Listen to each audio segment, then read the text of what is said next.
Сладките и убави зборови на германскиот претседател Штајнмајер не се ништо повеќе од обичен, но голем притисок кон македонските политичари да гласаат за уставните измени.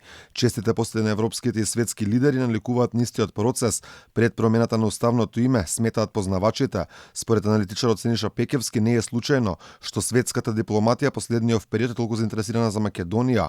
Целта е јасна, а тоа е притисок да се изгласаат уставните измени во законодавниот дом. Притисокот кој го прават странските дипломати поврзано со измените што треба да се случат во македонското собрание се известни и затоа во толков број и толку често доаѓаат во последно време. Истото беше, ако се сеќавате, пред да го промениме името на државата, нема кој од европските политичари, да не кажеме светските политичари, не дојде во Македонија се за цел да извршат притисок да се промени името на државата. Пекевски е на ставот дека уставните измени сепак нема да значат светла европска иднина за Македонија, додека не ги решиме домашните проблеми кои се рак рана во државава веќе долги години.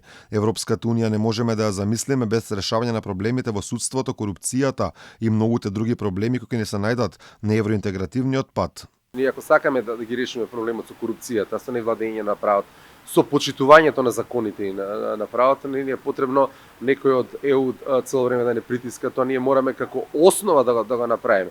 Така да не верувам дека со отварањето и со внесувањето на бугарите во уставот дека ќе се придвижат некои промени. Сето тоа е само приказна дека процесот се движи или дека бродот се движи напред. Во суштина сметам дека само се ниша. Реално Македонија пред 2050-60 нема шанси да влезе во Европската унија. Пред 4 години сите европски лидери добивавме ветување дека со преспанскиот договор ќе добиеме светлина на европскиот пат, сепак на крајот добивме тунел без светло на крајот, наречен Бугарија. Во моментов власта предводена од СДСМ и ДУИ со сите сили се обидува да најде пратеници со цел изгласување на уставните измени и внесување на бугарите во уставот, како реално би ги започнале преговорите со Европската унија. Проблем за нив секако представува ставот на опозицијата дека гласање за уставните измени во овие околности никако не доаѓа во предвид.